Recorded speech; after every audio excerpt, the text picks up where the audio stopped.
Yo les gars, soyez les bienvenus. Dans cette vidéo, nous allons voir comment créer un portrait textuel en utilisant le logiciel Photoshop. Bien entendu, la première des choses, c'est d'importer notre image. Maintenant, faisons une sélection de notre objet. Ajoutons un masque. Convertir ça en objet dynamique. Ajoutons un fond noir. Plaçons-le en dessous de notre objet. Ajoutons l'effet noir et blanc. Plaçons-le au-dessus de l'objet. Maintenant, maintiens Alt ou Option si tu utilises le Mac pour créer un clipping max. Faisons quelques petits réglages sur le noir et blanc.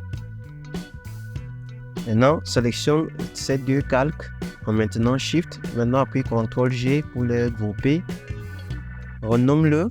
Clique droit et convertis ça en objet dynamique. CTRL-J pour dupliquer. Renommons celui-ci gauche et celui-ci droite. Maintenant, CTRL-R pour faire venir cette grille. Plaçons-le bien au centre ainsi.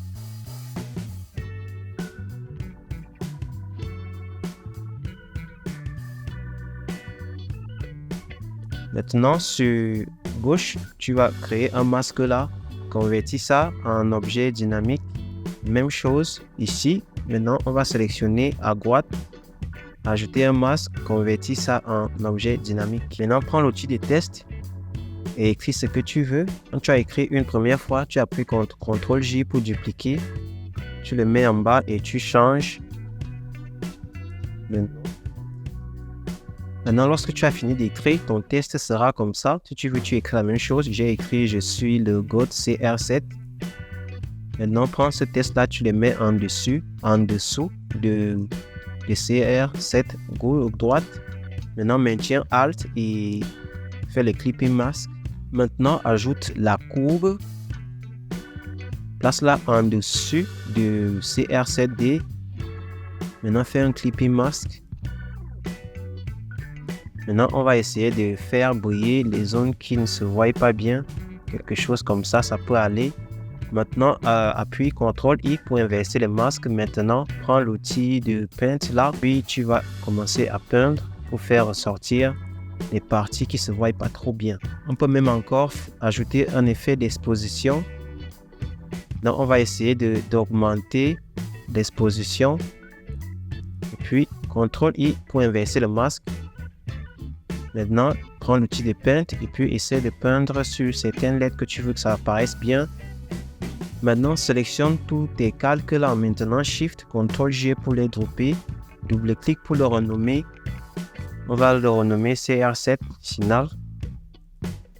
Maintenant, CTRL-J pour dupliquer, clic droit et convertis ça en objet dynamique. Même chose pour celui-ci.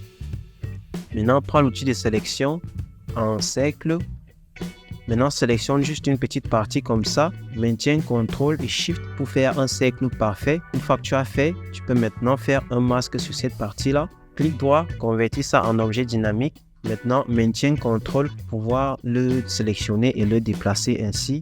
Tu peux même le redimensionner en appuyant CTRL-T. Maintenant, on a juste à faire des duplications, CTRL-J. Puis le déplacer en haut comme ça. Sélectionnez les deux. CTRL-J pour le doper. Convertir en objet dynamique. CTRL-J pour dupliquer. Maintenant, CTRL pour sélectionner. Maintenant, on le place en haut. Maintenant, on va faire la même chose. Ça et ça, on sélectionne. CTRL-J pour dropper. Convertir en objet dynamique. Maintenant, CTRL-J pour dupliquer. Maintenant, on maintient CTRL pour sélectionner. Et on le duplique en maintenant Shift. Si tu fais exactement ce que je viens de te montrer en dupliquant les cercles, tu vas obtenir quelque chose comme ça. Et ce sera tout pour ce tutoriel. Voilà les gars, c'est la fin de cette vidéo. J'espère que vous avez appris quelque chose de nouveau. Si vous êtes nouveau, n'oubliez pas de vous abonner et de liker la vidéo. Pour l'instant, moi je vais vous quitter. On va se reprendre dans mes prochains tutoriels. Bye bye.